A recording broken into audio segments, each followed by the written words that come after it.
ਸਤਿ ਸ਼੍ਰੀ ਅਕਾਲ। ਖਬਰ ਪੜਤਾਲ ਵੇਖ ਰਹੇ ਸਾਰੇ ਹੀ ਦਰਸ਼ਕਾਂ ਦਾ ਸਵਾਗਤ। ਪੰਜਾਬ ਦੀਆਂ ਖਾਸ ਖਬਰਾਂ ਲੈ ਕੇ ਫਿਰ ਹਾਜ਼ਰ ਹਾਂ। ਪੰਜਾਬ ਦੇ ਖਾਸ ਅਪਡੇਟਸ ਨੇ ਜਿਹਦੇ ਵਿੱਚ ਪੰਜਾਬ ਦੇ ਸੰਸਦਾਂ ਦੀ ਮੀਟਿੰਗ ਹੋਈ ਆ ਪਿਊਸ਼ ਗੋਇਲ ਹੋਣਾ ਦੇ ਨਾਲ ਦੇਰ ਰਾਤ, ਉਸ ਦੇ ਬਾਰੇ ਵੀ ਚਰਚਾ ਕਰਾਂਗੇ। ਨਵਜੋਤ ਸਿੰਘ ਸਿੱਧੂ ਦੇ ਸਿੰਘਾਸਣ ਦੀਆਂ ਤਿਆਰੀਆਂ ਮੁਕੰਮਲ ਹੋ ਚੁੱਕੀਆਂ ਨੇ, ਇਸ ਤੇ ਵੀ ਚਰਚਾ ਬਹੁਤ ਤੇਜ਼ ਹੋ ਚੁੱਕੀ ਹੈ। ਇਹ ਸਾਰੀ ਚਰਚਾ ਦੇ ਲਈ ਸਾਡੇ ਨਾਲ ਸਟੂਡੀਓ 'ਚ ਮੌਜੂਦ ਨੇ ਸੀਨੀਅਰ ਪੱਤਰਕਾਰ ਸੁਰਿੰਦਰ ਡੱਲਾ ਜੀ। ਪਹਿਲਾਂ ਸਵਾਗਤ ਕਰਦੇ ਹਾਂ ਤੇ ਫਿਰ ਚਰਚਾ ਦੇ ਵੱਲ ਵਧਦੇ ਹਾਂ। ਡੱਲਾ ਸਾਹਿਬ ਸਵਾਗਤ ਹੈ। ਬਹੁਤ ਧੰਨਵਾਦ ਜੀ ਸਾਰਿਆਂ ਦਾ। ਗਗਨ ਜੀ ਤੁਹਾਡਾ ਵੀ। ਡੱਲਾ ਸਾਹਿਬ, ਸਿੱਧੂ ਸਾਹਿਬ ਦੇ ਸਿੰਘਾਸਣ ਤੋਂ ਪਹਿਲਾਂ ਸੰਸਦਾਂ ਦੀ ਮੀਟਿੰਗ ਹੋਈ ਹੈ ਪਿਊਸ਼ ਗੋਇਲ ਹੋਣਾ ਦੇ ਨਾਲ, ਕਿਸ ਤਰ੍ਹਾਂ ਵੇਖ ਰਹੇ ਹੋ ਇਹਨੂੰ? ਦੇਖੋ, ਰੇੜਕਾ ਹਜੇ ਮੁੱਕਿਆ ਨਹੀਂ ਜੀ।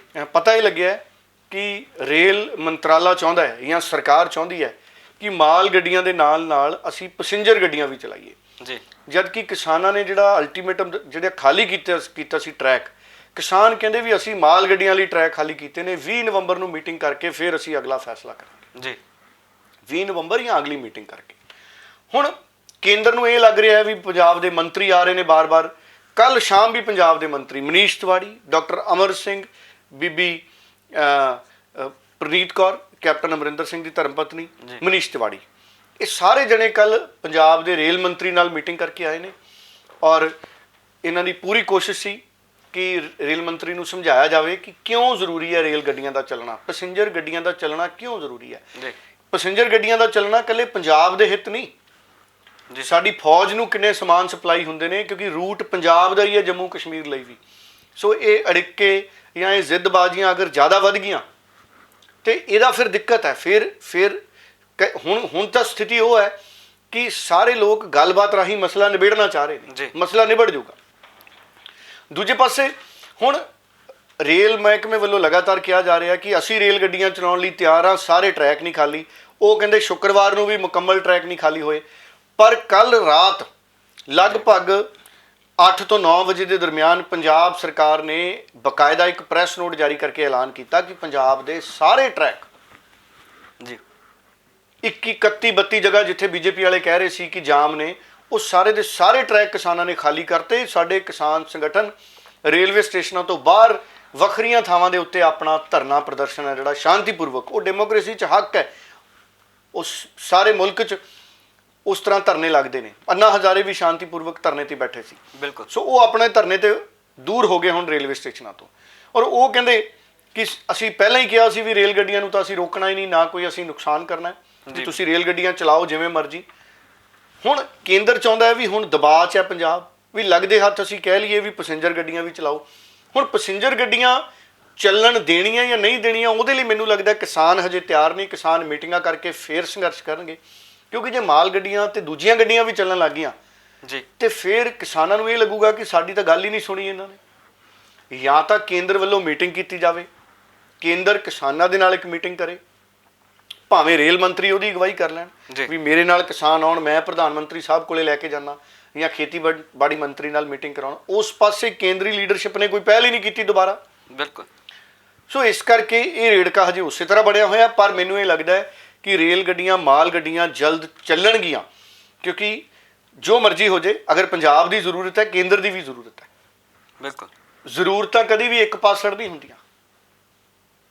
ਸੋ ਜੇ ਦੁੱਧ ਖਰੀਦਣ ਵਾਲੇ ਨੂੰ ਲੋੜ ਹੈ, ਦੁੱਧ ਵੇਚਣ ਵਾਲੇ ਨੂੰ ਵੀ ਲੋੜ ਹੈ। ਸੋ ਜੇ ਕੋਲਾ ਸਾਨੂੰ ਕੋਲੇ ਦੀ ਲੋੜ ਹੈ ਤੇ ਕੇਂਦਰ ਨੂੰ ਵੀ ਬਹੁਤ ਕਾਸੇ ਦੀ ਲੋੜ ਹੈ। ਜਿਹੜਾ 160 ਲੱਖ ਮੀਟ੍ਰਿਕ ਟਨ ਝੋਨਾ ਰੱਖਿਆ ਹੋਇਆ ਹੈ ਜੀ, ਉਹ ਵੀ ਜਾਣਾ ਵਾਪਸ ਗਦਾਮਾਂ 'ਚ ਜਾਣਾ ਅੱਗੇ ਲਿਫਟਿੰਗ ਤੋਂ ਬਾਅਦ ਜੀ। ਬਹੁਤਾ ਹਜੇ ਸੁਣਨਾ ਹੀ ਪਿਆ ਕਿਉਂਕਿ ਸਾਡੇ ਕੋਲੇ ਗਦਾਮ ਪੂਰੇ ਭਰੇ ਹੈ ਨਹੀਂ ਪੰਜਾਬ 'ਚ ਜੀ। ਸੋ ਜੇ ਕਿਤੇ ਮੀਂਹ ਮੂੰਹ ਜ਼ਿਆਦਾ ਪੈ ਗਿਆ ਤੇ ਕਿਤੇ ਬੋਰੀਆਂ ਹੀ ਨਾ ਗਿੱਲੀਆਂ ਹੋ ਜਾਣ, ਸੋ ਉਹ ਵੀ ਚਿੰਤਾ ਹੋਣੀ ਹੈ। ਖੁਰਾਕ ਸਪਲਾਈ ਮਹਿਕਮੇ ਨੂੰ, ਕੇਂਦਰੀ ਨੂੰ ਵੀ ਪਬਲਿਕ ਡਿਸਟ੍ਰੀਬਿਊਸ਼ਨ ਸਿਸਟਮ 'ਚ ਆਉਣ ਵਾਲੇ ਸਮੇਂ 'ਚ ਉਹਨਾਂ ਨੂੰ ਵੰਡਿਆ ਵੀ ਜਾਣਾ। ਸੋ ਚੁਣੌਤੀਆਂ ਹਰ ਪਾਸੇ ਨੇ। ਸੋ ਮੈਨੂੰ ਲੱਗਦਾ ਰੇਲ ਗੱਡੀਆਂ, ਇਹ ਵੀ ਹੋ ਸਕਦਾ ਕਿ ਸਾਨੂੰ ਥੋੜੀ ਦੇਰ ਤੱਕ ਖਬਰ ਆ ਜੇ ਗਗਨ ਕਿ ਰੇਲ ਗੱਡੀਆਂ ਚੱਲਣ ਲੱਗ ਗਈਆਂ ਜੀ, ਮਾਲ ਗੱਡੀਆਂ। ਸੋ ਲੋੜ ਕੇਂਦਰ ਨੂੰ ਵੀ ਹੈ, ਪਰ ਨਾਲ ਕਿਤੇ ਨਾ ਕਿਤੇ ਦਬਾਅ ਦੀ ਜਿਹੜੀ ਸਿਆਸਤ ਹੈ ਉਹ ਵੀ ਚੱਲ ਰਹੀ ਹੈ ਕਿ ਜੇ ਪੰਜਾਬ ਦੇ ਕਿਸਾਨ ਮਾਲ ਗੱਡੀਆਂ ਵੀ ਖੋਲ ਦੇਣ। ਪਰ ਉਹ ਮੈਨੂੰ ਹਜੇ ਸੰਭਵ ਨਹੀਂ ਲੱਗਦਾ, ਕਿਉਂਕਿ ਕਿਸਾਨਾਂ ਨੇ ਕੋਈ ਐਲਾਨ ਨਹੀਂ ਕੀਤਾ। ਉਹ ਕਹਿੰਦੇ ਅਸੀਂ ਮਾਲ ਗੱਡੀਆਂ ਨਹੀਂ, ਸਿਰਫ ਅਸੀਂ ਸਟੇਸ਼ਨ ਖਾਲੀ ਕੀਤੇ ਨੇ, ਯਾਤਰੀ ਗੱਡੀਆਂ ਲਈ ਨਹੀਂ, ਕਹਿੰਦੇ ਅਸੀਂ ਸਿਰਫ ਮਾਲ ਗੱਡੀਆਂ ਲਈ ਖਾਲੀ ਕੀਤੇ ਨੇ ਸਟੇਸ਼ਨ ਜੀ। ਬਿਲਕੁਲ। ਸੋ ਆਉਣ ਵਾਲੇ ਦਿਨਾਂ ਦੇ ਵਿੱਚ ਉਮੀਦ ਹੈ ਕਿ ਜਿਹੜੀਆਂ ਮੀਟਿੰਗਾਂ ਲਗਾਤਾਰ ਹੋ ਰਹੀਆਂ ਨੇ, ਇਹਨਾਂ ਦੇ ਨਤੀਜੇ ਜ਼ਰੂਰ ਸਾਰਥਕ ਨਿਕਲਣਗੇ।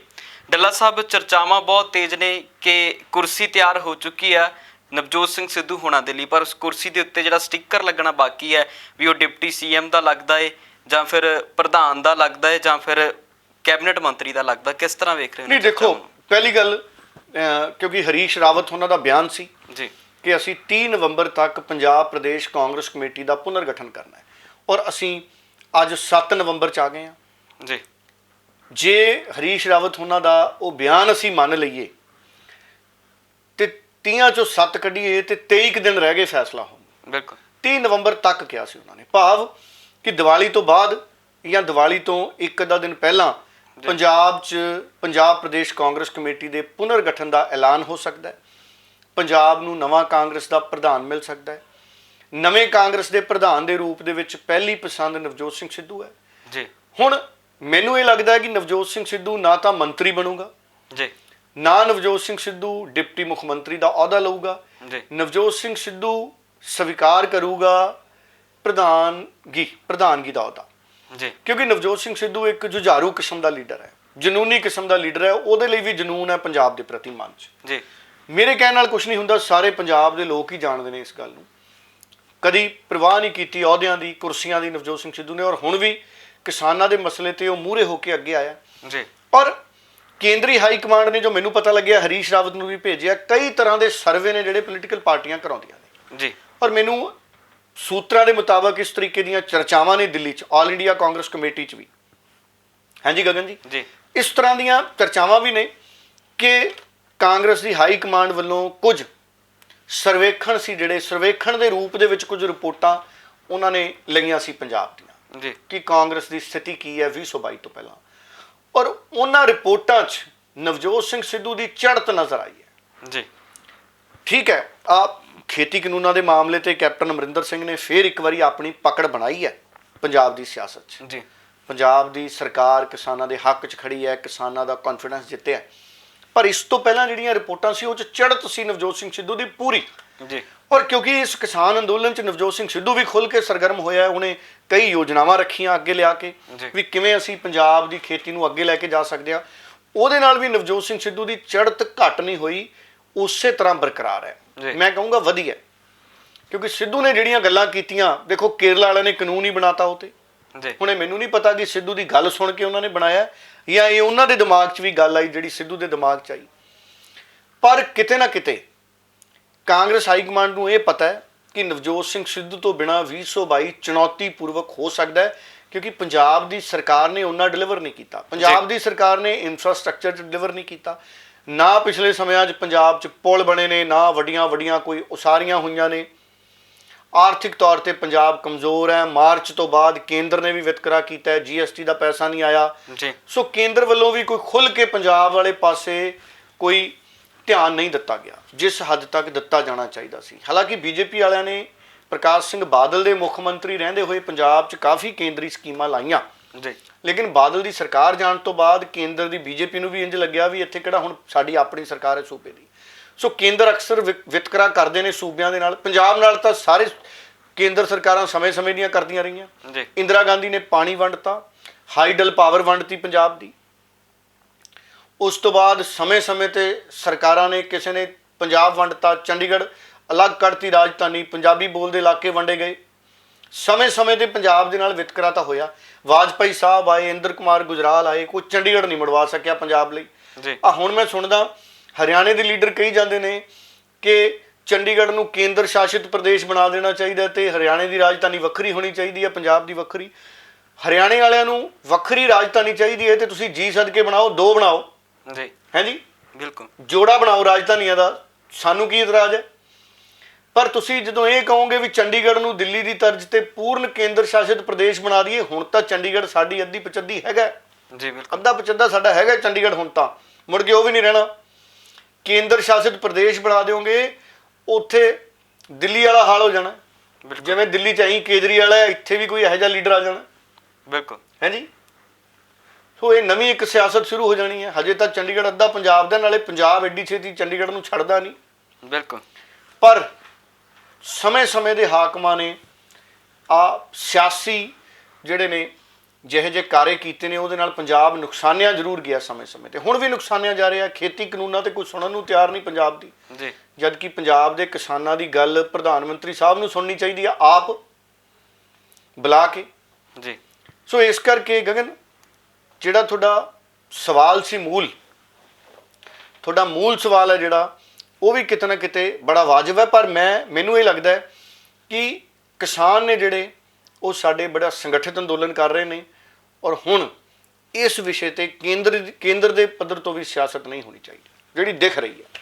ਜੀ ਬਿਲਕੁਲ। ਸੋ ਆਉਣ ਵਾਲੇ ਦਿਨਾਂ ਦੇ ਵਿੱਚ ਨਵਜੋਤ ਸਿੰਘ ਸਿੱਧੂ ਦੇ ਬਾਰੇ ਵੀ ਜਿਹੜਾ ਉਹ ਖੁਲਾਸਾ ਹੋ ਜਾਏਗਾ, ਕਿਉਂਕਿ ਬਹੁਤ ਘੱਟ ਸਮਾਂ। ਮੈਂ ਸਿੱਧੂ ਵਾਲੀ ਗੱਲ ਮੁਕੰਮਲ ਨਹੀਂ ਕਰ ਸਕਿਆ ਜੀ। ਹੁਣ ਮੈਨੂੰ ਇਹ ਲੱਗਦਾ ਹੈ ਕਿ ਸਿੱਧੂ ਨਾ ਤਾਂ ਡਿਪਟੀ ਮੁੱਖ ਮੰਤਰੀ ਬਣੂ, ਕਿਉਂਕਿ ਉਹਨੂੰ ਪਤਾ ਹੈ ਤਾਂ ਜਾਂਦੀ ਵਾਰ ਦੀ ਬਹਾਰ ਹੈ ਜੀ। ਹੁਣ ਤਾਂ ਇਹ ਵੀ ਨਹੀਂ ਪਤਾ ਕਿੰਨੀ ਦੇਰ ਸਰਕਾਰ ਰਹਿਣੀ ਹੈ ਪੰਜਾਬ ਵਾਲੀ। ਜੇ ਕੇਂਦਰ ਨੇ ਚੂੜੀ ਕੱਸਣ ਦੀ ਕੋਸ਼ਿਸ਼ ਕੀਤੀ ਤਾਂ ਕੈਪਟਨ ਨੂੰ ਅਸਤੀਫਾ ਦੇਣਾ ਪੈਣਾ। ਬਿਲਕੁਲ। ਭਵਿੱਖ 'ਚ ਰਾਸ਼ਟਰਪਤੀ ਸ਼ਾਸਨ ਵੀ ਲੱਗ ਸਕਦਾ ਪੰਜਾਬ 'ਚ, ਪਹਿਲਾਂ ਵੀ ਲੱਗਦੇ ਰਹੇ ਨੇ। ਰਾਸ਼ਟਰਪਤੀ ਸ਼ਾਸਨ ਦਾ ਤਜਰਬਾ ਨਵਾਂ ਨਹੀਂ ਪੰਜਾਬੀਆਂ ਲਈ। ਜੀ। ਸੋ ਇਸ ਕਰਕੇ ਸਿੱਧੂ ਪ੍ਰਧਾਨ ਬਣ ਕੇ ਆਪਣੇ ਆਪ ਨੂੰ ਪੇਸ਼ ਕਰਨਾ ਚਾਹੂਗਾ ਇੱਕ ਮਜ਼ਬੂਤ ਲੀਡਰ ਦੇ ਤੌਰ ਤੇ, ਇੱਕ ਵਿਜ਼ਨ ਲੈ ਕੇ ਆਊਗਾ। ਜੀ। ਔਰ ਕਾਂਗਰਸ ਗੰਭੀਰਤਾ ਦੇ ਨਾਲ ਸੋਚ ਰਹੀ ਹੈ, ਕੈਪਟਨ ਅਮਰਿੰਦਰ ਦੇ ਨਾਲ ਵੀ। ਕੈਪਟਨ ਅਮਰਿੰਦਰ ਔਰ ਸਿੱਧੂ ਦੀ ਆਪਸ ਦੇ ਵਿੱਚ ਵੀ ਅੱਜ ਕੱਲ੍ਹ ਟਿਊਨਿੰਗ ਫਿੱਟ ਹੋ ਗਈ। ਬਿਲਕੁਲ। ਹਾਂਜੀ। ਸੋ ਮੇਨ ਸਪਲਾਈ ਦਾ ਫਿਊਜ਼ ਹੈ, ਕਈ ਵਾਰੀ ਉੱਡ ਜਾਂਦਾ ਹੈ ਜੀ, ਤੇ ਅੰਦਰ ਬੱਲਬ ਫਰਿੱਜ ਸਾਰੇ ਅਲੱਗ-ਅਲੱਗ ਤੌਰ ਤੇ ਬੰਦ ਹੋ ਜਾਂਦੇ, ਏਸੀ ਬੰਦ ਹੋ ਜਾਂਦਾ ਹੈ। ਸੋ ਮੈਨੂੰ ਲੱਗਦਾ ਹੈ ਕਾਂਗਰਸ ਪਾਰਟੀ ਨੇ ਜਿਹੜਾ ਇਹਨਾਂ 'ਚ ਆਪਸ 'ਚ ਤੜਿੰਗ ਸੀ ਸਿੱਧੂ ਦਾ ਤੇ ਕੈਪਟਨ ਦਾ, ਉਹ ਫਿਊਜ਼ ਜਿਹੜਾ ਮੇਨ ਸਪਲਾਈ ਦਾ ਸੀ ਉਹ ਨਵਾਂ ਲਾਤਾ। ਮੈਨੂੰ ਲੱਗਦਾ ਤਾਰ ਮੋਟੀ ਪਾਤੀ ਜੀ। ਤੇ ਦੋਨਾਂ 'ਚ ਕਿਤੇ ਨਾ ਕਿਤੇ ਅਣਐਲਾਨਿਆ ਸਮਝੌਤਾ, ਮੈਂ ਕਹੂੰਗਾ ਬਿਲਕੁਲ ਅਣਐਲਾਨਿਆ ਸਮਝੌਤਾ, ਕਿਤੇ ਨਾ ਕਿਤੇ ਪੋਲੀਟੀਕਲ ਸਮਝੌਤਾ ਪੰਜਾਬ ਦੇ ਹਿੱਤਾਂ ਲਈ। ਕੈਪਟਨ ਨੂੰ ਵੀ ਲੱਗਦਾ ਹੈ, ਕੈਪਟਨ ਵੀ ਇਸ ਗੱਲ ਨੂੰ ਮਹਿਸੂਸ ਕਰਦੇ ਹੋਣੇ ਵੀ ਨਹੀਂ, ਸਿੱਧੂ ਵੀ ਪੰਜਾਬ ਦੇ ਹਿੱਤਾਂ ਦੀ ਗੱਲ ਹੀ ਕਰ ਰਿਹਾ, ਔਰ ਸਿੱਧੂ ਨੂੰ ਵੀ ਲੱਗਦਾ ਹੋਣਾ ਵੀ ਠੀਕ ਹੈ ਕੈਪਟਨ ਅਮਰਿੰਦਰ ਜੋ ਕਰ ਰਿਹਾ ਉਹ ਆਪਣੀ ਸਮਝ ਮੁਤਾਬਕ ਉਹ ਵੀ ਕਰ ਰਹੇ ਨੇ।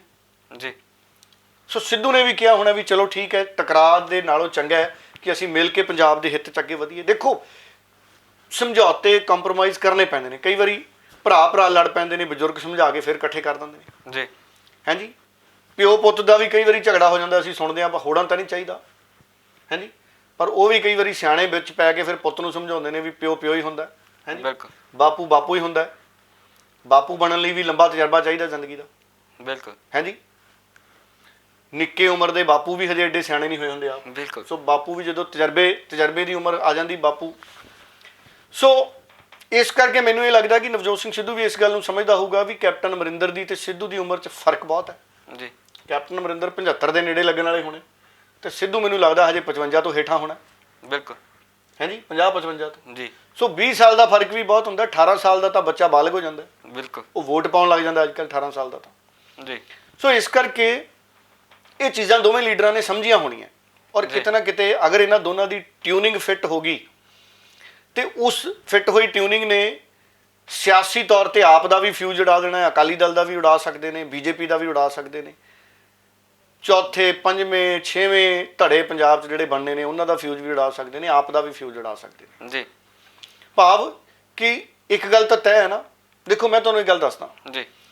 ਕਈ ਵਾਰੀ ਵੱਡੀਆਂ ਟੀਮਾਂ ਹੁੰਦੀਆਂ। ਇੱਕ ਬਹੁਤ ਵੱਡਾ ਫੁੱਟਬਾਲਰ ਸੀ ਮਾਰਾਡੋਨਾ। ਜੀ। ਹਾਂਜੀ। ਮਾਰਾਡੋਨਾ ਉਹ ਇਕੱਲਾ ਹੀ ਖਿੱਚ ਦਿੰਦਾ ਸੀ ਆਪਣੀ ਟੀਮ ਨੂੰ।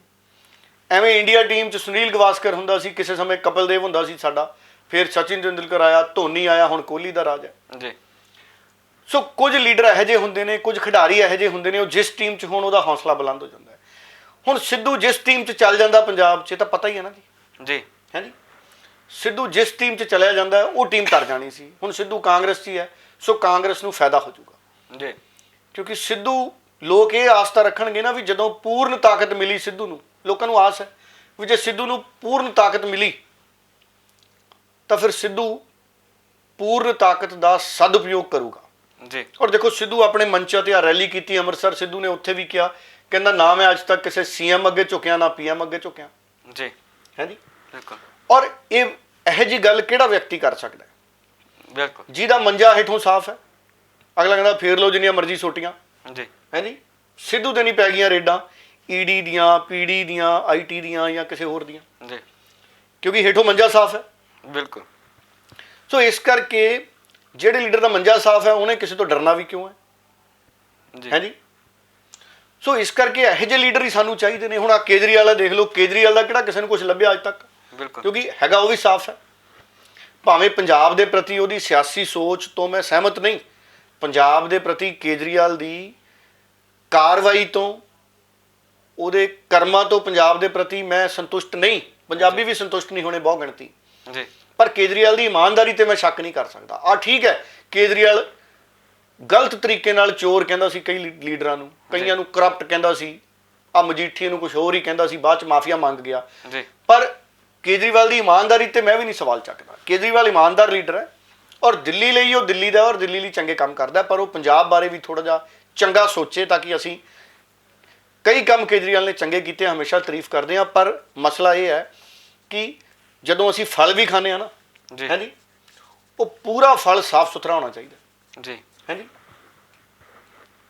ਜੇ ਸੇਬ 'ਚ ਇੰਨਾ ਕੁ ਵੀ ਦਾਗ ਹੋ ਗਏ ਨਾ, ਇੰਨਾ ਕੁ ਵੀ ਦਾਗ ਹੋ ਜੇ, ਕਿਤੋਂ ਦਬ ਜੇ ਜਾਂ ਜੀ। ਪਿਲਪਲਾ ਹੋ ਜੇ, ਤੇ ਸਾਨੂੰ ਘੱਟੋ ਘੱਟ ਅੱਧਾ ਕੱਟ ਕੇ ਸੁੱਟਣਾ ਪੈਂਦਾ, ਬਿਲਕੁਲ ਹੈ ਜੀ। ਬਿਲਕੁਲ ਸੋ ਮੈਂ ਫਰੂਟ ਦੀ ਉਦਾਹਰਨ ਵੈਸੇ ਦਿੱਤੀ ਹੈ, ਭਾਵ ਕੋਈ ਵੀ ਵਿਅਕਤੀ ਹੈ ਜਦੋਂ ਉਹ ਸੰਪੂਰਨ ਤੌਰ ਤੇ ਡਿਲੀਵਰ ਕਰੇ ਫਿਰ ਉਹ ਸਾਨੂੰ ਜ਼ਿਆਦਾ ਪਸੰਦ ਆਉਂਦਾ।